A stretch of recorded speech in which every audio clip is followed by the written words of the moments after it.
What is going on? I'm a state certified driving instructor. I teach adults, I teach teens. Class is in session.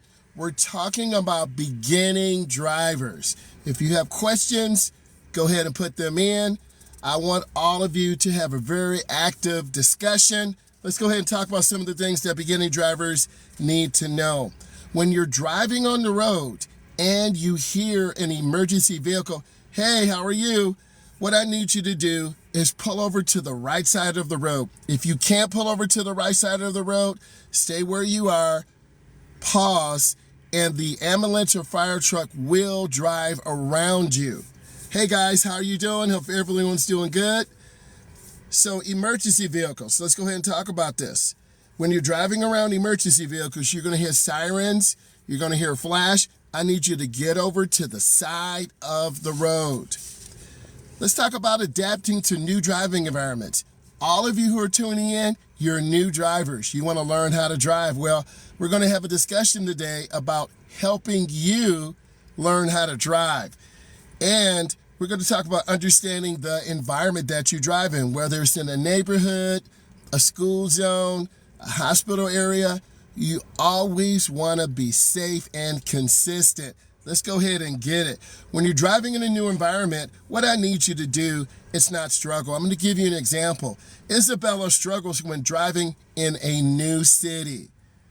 There are different patterns, there are different rules.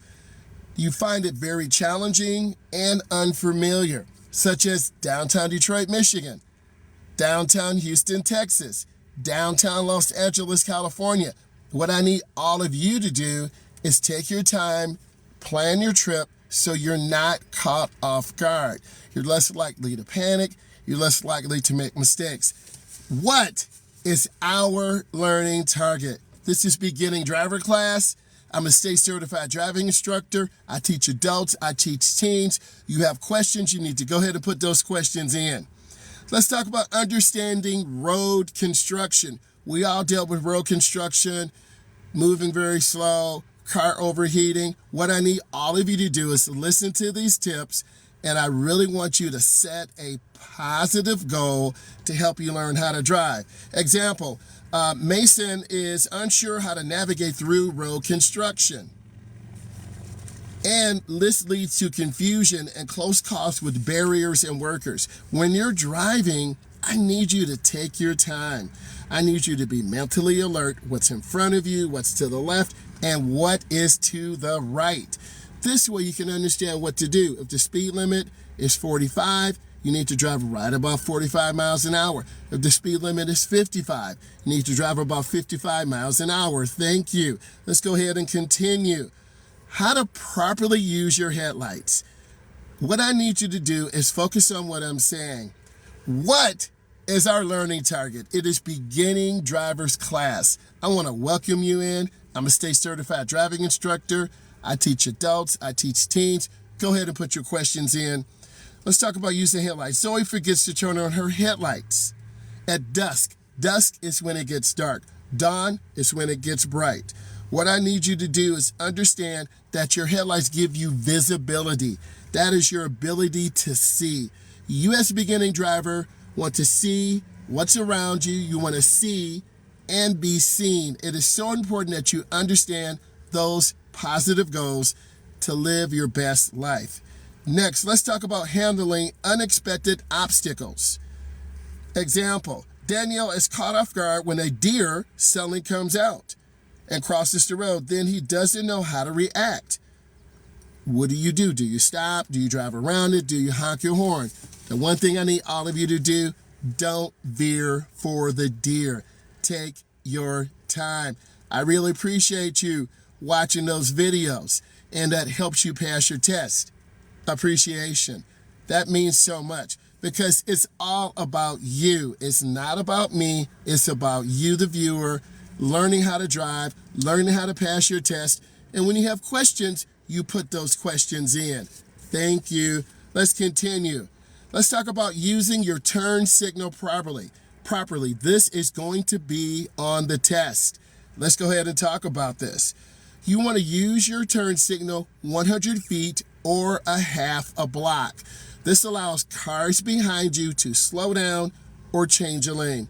Very often, beginning drivers turn on the blinker too late. I need you to share this with everyone so we can get a party on here. I really appreciate the help in this, providing an opportunity for you to pass your test, because it's all about you. It's not about me. I want to help you all reach your goal, become a good driver. So when you use your turn signal properly, let's go ahead and talk about this. Lily often forgets to use her turn signal or uses it too late, confusing other drivers and increasing her risk of an accident. Use your blinker early, use it often, so drivers behind you know what to do. If they need to change lanes to the left, they can change lanes. If they need to change lanes to the right, they can change lanes. Let's go ahead and talk about adhering to the speed limit. What is our learning target? This is for beginning drivers. I'm here to help you learn how to become a really good driver. So you need to be following along. You need to be following me. You need to be listening. You need to be putting in your questions so you can pass your knowledge test or your road test. Let's go ahead and keep going. So we're talking about adhering to the speed limit. Example, Nathan struggles to maintain the correct speed like a lot of you do as beginning drivers. It's hard for you to have good speed control. So we're going to talk about how you maintain speed control. Either he drives too fast in residential areas or too slow on the expressway. This causes serious safety issues. What I need you to do is pause for a second. You need to go with the flow of other traffic, and you need to make sure you're keeping up with them. Beginning drivers either go too slow, 10 under, 12 under, or too fast. So once you learn speed control, then you're going to be just like everyone else, driving at a good, safe speed. What is our learning target? Our learning target is beginning drivers. I'm a state certified driving instructor. I need you to put in your questions so I can answer them, and then let's keep it going. Interpreting road markers. Very confusing for beginning drivers, but your uncle's got you. So let's go ahead and talk about this. Interpreting road markings. Ella is confused by different road markings. Hey, getting the license next week. I got my license next week. What should I know? Hey, right now, what I need you to focus on is right of way. Beginning drivers confuse stop signs, STOP, to yield signs, YEILD. Make sure you come to a complete stop for a minimum of 3 seconds. Next, I need you to learn the rules of the right of way. If a car gets there first, you're the first one to leave. If two cars come together at the same time at an intersection, the car on the right has the right of way. Also, right turn on red, you have to stop first because you have a red light, and check to your right to see if there's a sign. Let's pretend my hand is the sign. If it says no turn on red, you cannot turn. You have to stop. If there's no sign there, you stop, you look to the left, traffic is clear, you look to the right, and then you turn in the nearest lane. That's some pretty good information. I'm 20 years old, still don't have my license. That's okay. What I need you to do is look at my content, leave questions. I will help you understand what to do. So let's go ahead and continue. Interpreting road markings. Ella is confused about different road markings, like a lot of you are. So what I need you to do is look at where you are, such as a bike lane. There's a bicycle lane, and there's actually a drawing of a bike on the ground. Bus lanes, as well as sometimes inadvertently going into restricted lanes. So what I need you to do is understand. I appreciate you too so much. I'm very passionate, right? Let's go ahead and continue. I enjoy helping all of you elevate and reach your goal. Let's talk about handling blind intersections, okay? So blind intersection, James feels very nervous and approaching a blind intersection where visibility is limited and unsure what to do. This could be where there's a building. This could be overgrown trees. What I need you to do is slow down and pause and look left and look right. Make sure it is clear. And once it's clear, then you proceed. Next, let's talk about parking in tight spaces. A lot of you have questions about maneuverability. Here it is. Parking in tight spaces. Madeline has trouble parking in tight spaces, like a lot of us do. So what happens is she often needs to attempt multiple times and feels stressed about hitting other cars. What I need all of you to do is practice at home, practice pulling in your driveway, go up to your school parking lot, a shopping mall area, practice pulling into the parking spot, make sure your car is in the spot, park it, get out and look to the left. Am I in the lines? Get out, look to the right. Am I in the lines? You need to know how to parallel park because you're going to be going to a downtown Detroit, Michigan, downtown Los Angeles, California, downtown Houston, Texas, downtown Atlanta, Georgia.